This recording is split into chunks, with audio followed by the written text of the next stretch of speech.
This is DW News live from Berlin. Israel punishes the army officers involved in this week's deadly drone strikes in Gaza. 2 officers are fired and senior commanders reprimanded over the strikes that killed 7 aid workers. Israel says their vehicles were misidentified as having Hamas gunmen inside. Also coming up. Thousands turn out in Iran for the funeral of Revolutionary Guard members killed in a strike in Syria earlier this week. Their commander has vowed revenge against Israel, which hasn't yet commented on the strike. Plus, the horror of the Rwandan genocide, 30 years on. Many of those killed fled to churches hoping in vain to find sanctuary. We meet one survivor at the site of one of the worst massacres.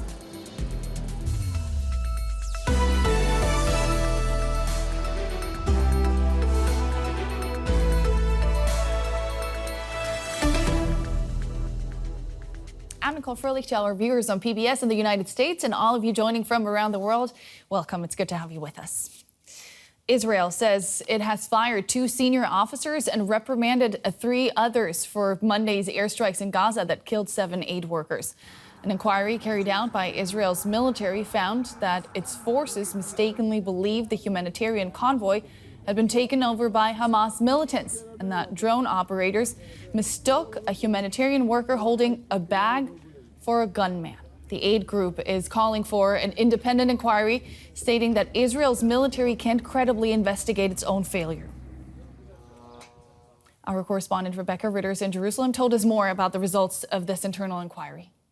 The results came out just a few hours ago here in Israel from the military, from that so-called independent investigation, though it is an internal investigation done by a separate branch within the Israeli military, and that basically identified that these strikes were carried out in serious violation of military protocol, and it says they were carried out due to misidentification, that in fact the military thought that there was a threat. They thought that somebody thought that they saw a gunman on this humanitarian convoy that was going, this was earlier, before the firing actually happened, that was going to this warehouse, and that they thought that that gunman then proceeded to go with this convoy, and that's, of course, why they're saying that the convoy was then fired upon. As we know from the reporting of the incident, the convoy was fired upon. The first car, the first vehicle was fired upon, then the people that were still living tried to get out, go to the second and the third, and they were, it was continually fired at. So that is being identified as a misidentification and in direct violation of military procedure. As you've mentioned, we've got 2 senior military personnel have been dismissed, and some have been reprimanded, including the head of the Southern Command that looks after the military that is basically carrying out the operation in Gaza. It also says that this is a breakdown in the chain of command, but we've been reporting on this week from internal reporting that's been done here in Israel by a magazine called 972 or Plus 972, that there in fact is a gross breakdown of the chain of command in the military, and there has been throughout this, in fact, that AI machinery has been used to identify targets, and in fact there is very little in way of chain of command. So if that is indeed confirmed, that could potentially go some way to explaining how something like this could happen. That was our correspondent Rebecca Ritters in Jerusalem there. Now, the EU's foreign policy chief, Josep Borrell, says a decision by Israel to open up more corridors for aid into Gaza won't be enough to stop starvation in the territory. Israel's move came after pressure from the U.S. on Thursday. The opening of the Erez crossing into the Palestinian territories north was among several steps approved by Israel's cabinet to let in more humanitarian assistance. The port in Ashdod will also be reopened to process aid shipments bound for Gaza, and more deliveries will pass through Kerem Shalom in the south. Let's hear how U.S. President Joe Biden responded to Israel's move. Did he threaten to stop military aid to Israel? I asked them to do what they're doing. Well, very short response there from the U.S. president. Earlier, our correspondent Benjamin Alvarez told us if Biden laid out any concrete steps beyond the opening of the 2 crossings that he's seeing implemented by Israel. A very short answer indeed, and President Biden did not announce concrete measures, and this rather cryptic answer from the US president is part of broader mixed messaging from the White House regarding its current stance to Israel. While the White House welcomed Israel's announcement of opening these 8 roads, Washington stressed that the plan must be rapidly implemented. And that is exactly part of the assessment of the United States of Israel's immediate action that will determine a U.S. policy. That's what the White House said after the call between President Biden and Prime Minister Netanyahu. But at the same time, U.S. officials told the Washington Post that the Biden administration approved a transfer of thousands more weapons to Israel on the same day that Israeli airstrikes in Gaza killed these 7 aid workers. Now, the warning that we heard yesterday coming out of Washington was quite staunch and quite unprecedented. But the humanitarian crisis in Gaza has been raging since the war began. So, in your opinion, what took the Biden administration so long? That is a question that many, not only here in the US, are asking themselves. After October 7th of last year, more than 168 workers were killed in Gaza. Only in that year, in those few weeks, the total is larger than all aid worker deaths worldwide in every year since 1997, according to our aid worker database. But it is this killing of the Western aid workers that appears to mark an inflection point for Biden's support of Israel. The calls to condition military aid to Israel, as the US does with every other ally worldwide, are not new indeed, but actions speak louder than words. And the frustration here is growing that the US is not completely using its leverage with Israel, showing that it was this phone call and this statement that made Israel, also that pressured Israel to open these new aid routes. That was our Washington correspondent, Benjamin Alvarez, talking to us earlier. And I'm now pleased to welcome Ehud Olmert. He was Israel's prime minister between 2006 and 2009. Welcome back to the show, Prime Minister. It's a pleasure to have you on. Now, international pressure on Israel is mounting, and the Netanyahu government seems to be responding. Do you think this could be a turning point in the war? I hope so. I actually hope that the war will be stopped. At this point now, there is no purpose. I don't see any merit in continuing the war. I think Israel, to the extent that you can win wars like this against terrorist organizations, we won the war. We have devastated the Hamas. We killed so many thousands of the Hamas fighters. We destroyed completely their command positions, the bunkers, many of the tunnels. We have won the war. I don't see any advantage of continuing the war now.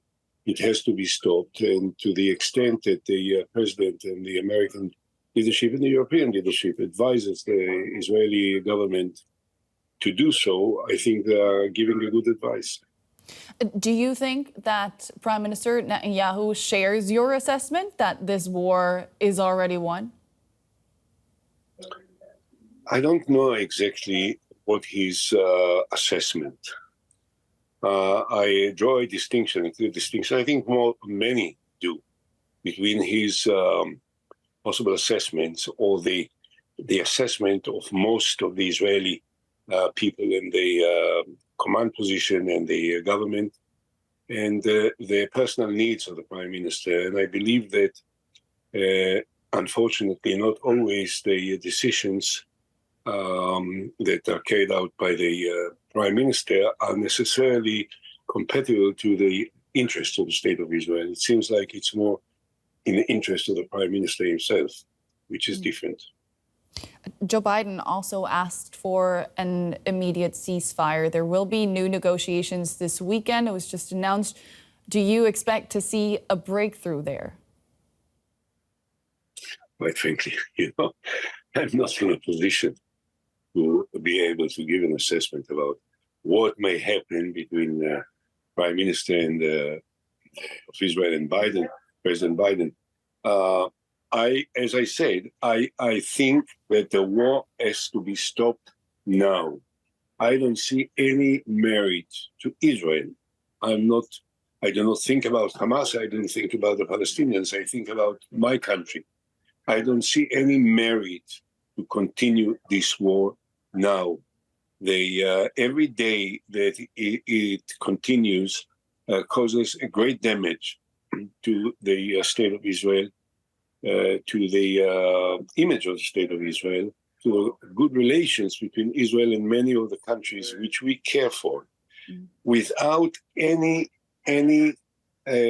positive outcome to the interest of the State of Israel.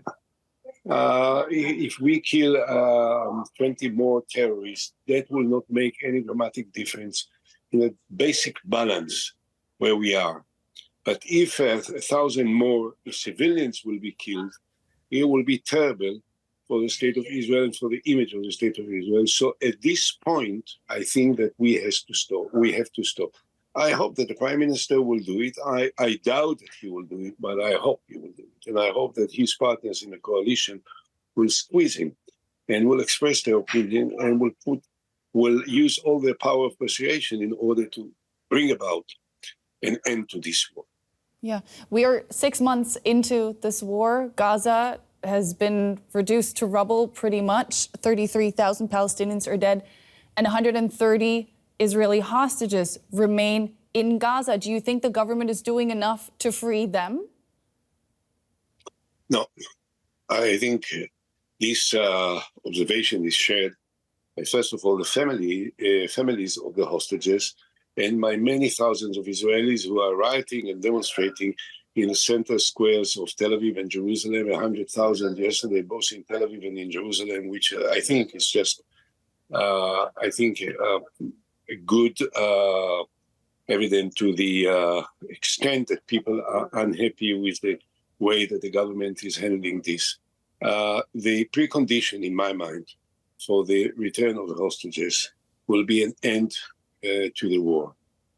I almost can't see that the Hamas will agree to release the hostages. They are doing the most atrocious things to the hostages. Hostages are tortured, are raped, are harassed in the most terrible way.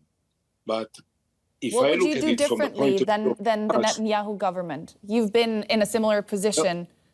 You've had to negotiate hostage releases with Hamas. What would you do differently if you were in Netanyahu's position?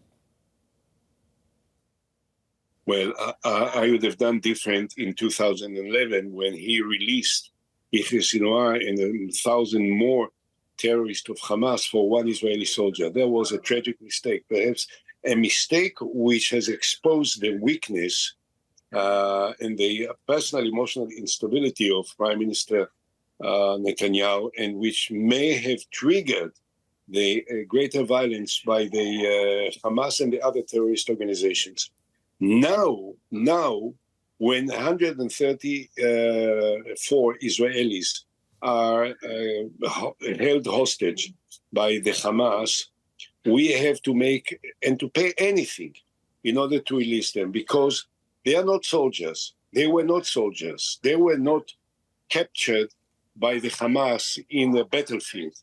They were taken from their homes, from their living rooms, because the Israeli government and the Israeli army deserted them.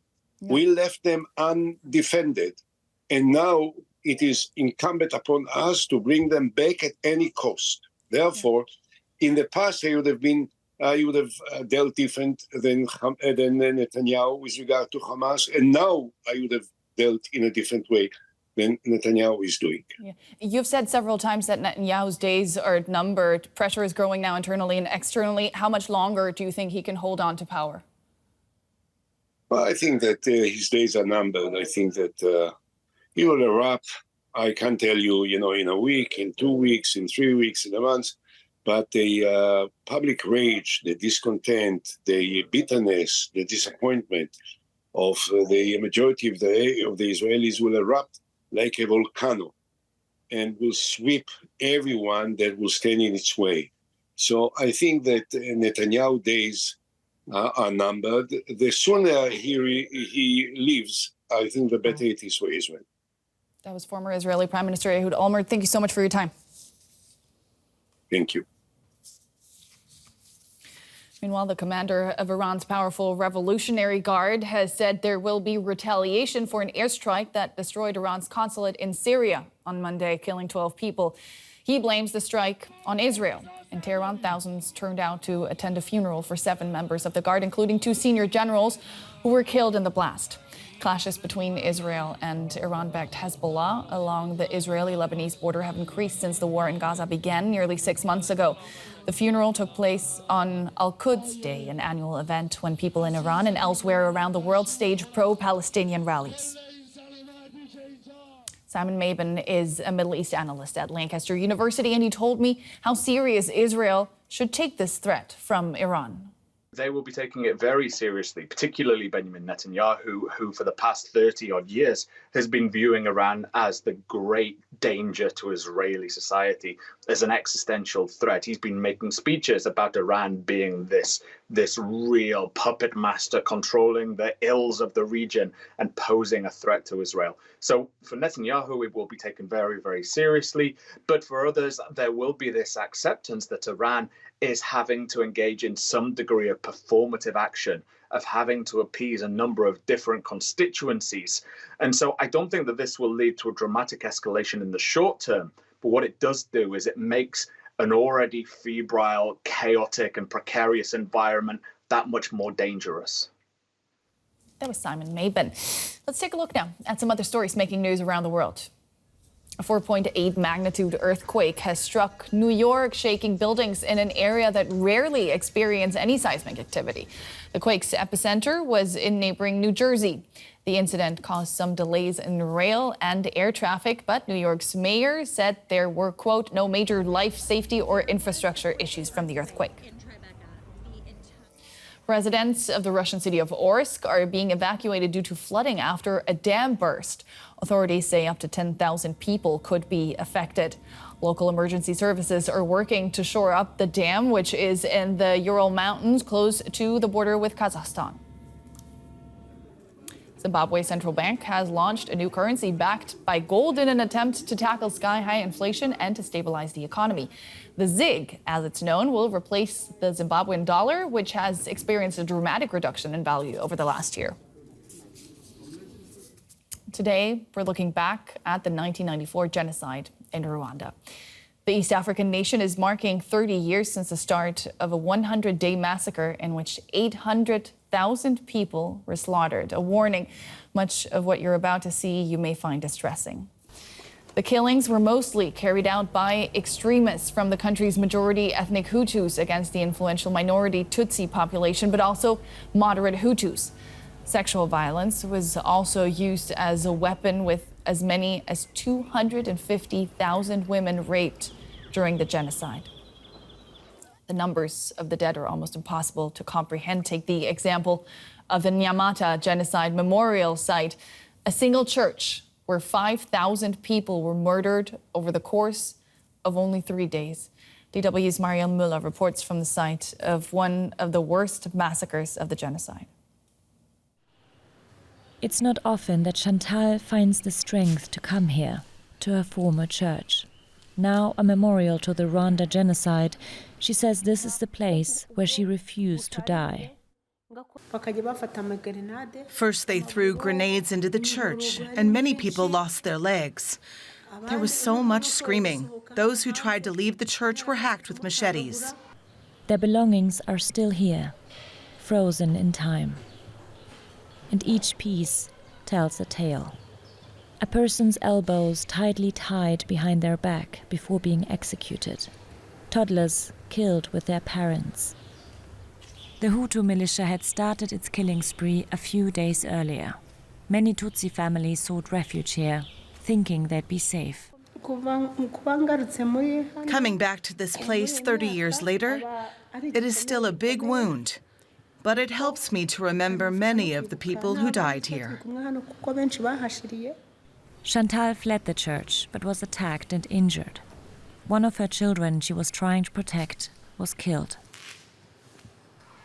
The remains of more than 45,000 people rest at the memorial site. Some on display, a reminder of one of the worst massacres of the genocide. 30 kilometers southeast, in Mumuvumu village, an attempt at reconciliation. Former perpetrators and the families of their victims live side by side here. Louise's 2 brothers and a cousin were killed by a neighbor. They were brutally killed, hacked here and here, in the head, in the throat, all parts of the body, shredded. By losing my 2 brothers, I lost the hands that would have supported me. The man who killed them, Cyprien Mataboro, was tried and spent 12 years in prison. On his release, he asked Louise for forgiveness, and she accepted. With other former perpetrators and victims, they regularly participate in activities promoted by the government to create unity among Rwandans. But would that work for Chantal too? Could she forgive her attackers and killers of her baby?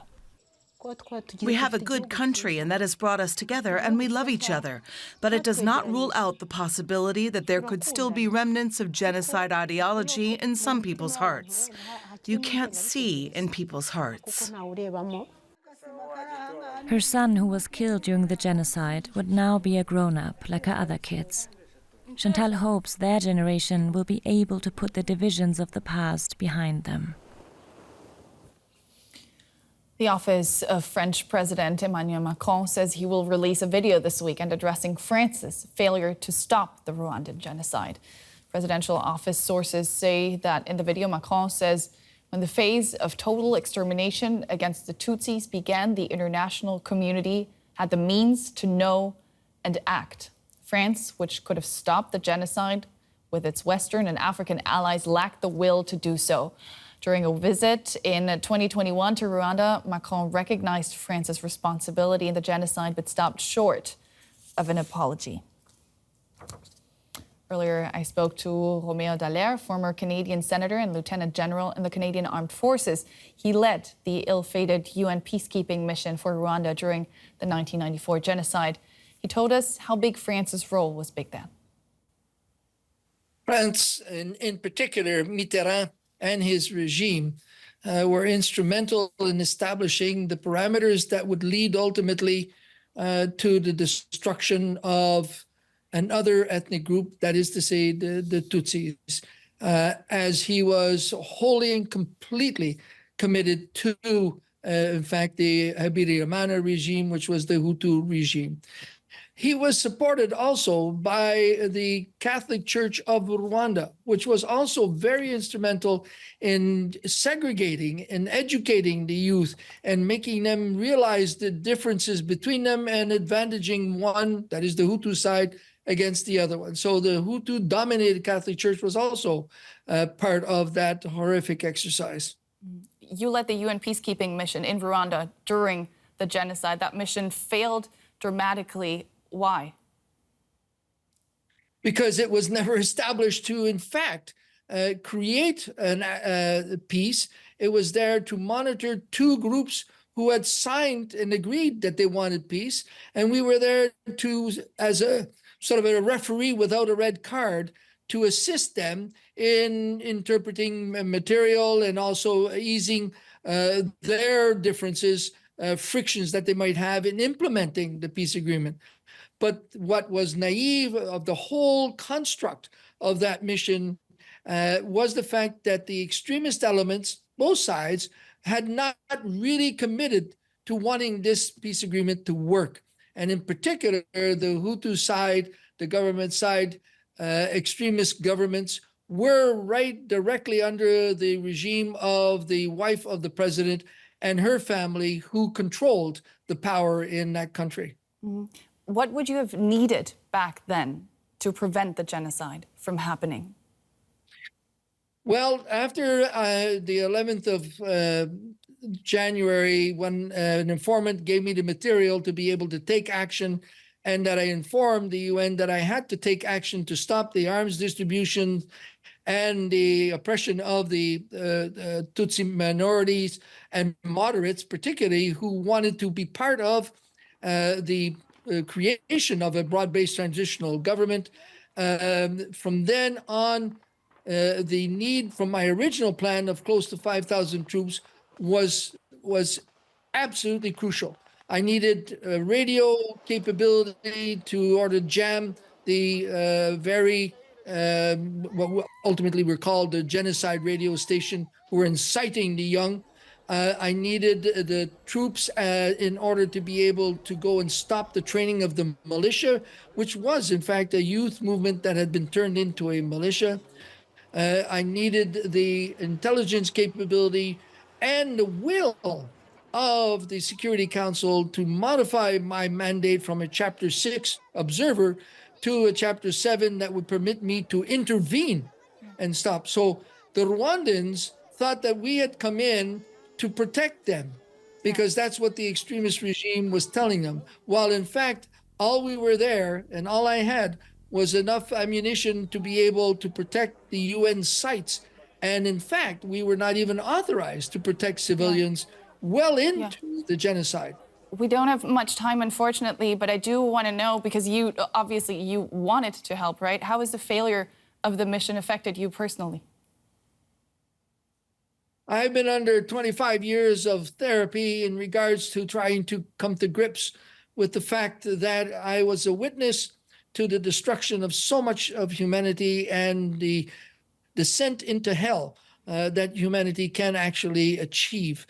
And in so doing, it has, however, shifted my thinking totally towards not truces as people were working at, in fact, what Arusha was, but in fact, lasting peace. And lasting peace can only happen with the younger generations engaging in a global process, and also with the women of the world being far more involved in the structures of all the organizations in the world. That was Roméo Dallaire, head of the UN peacekeeping mission for Rwanda. Unamir, we appreciate your time and you sharing your experience with us today. Thank you. Thank you. You're very kind. And before we go, here's a quick reminder of our top story today. Israel has sacked 2 army officers for their role in the deaths of international aid workers in Gaza. An inquiry found they had attacked the aid trucks after misidentifying the vehicles as having Hamas gunmen inside. Stay with us now. After a short break, I'll be back to take you through the day. Hope to see you there.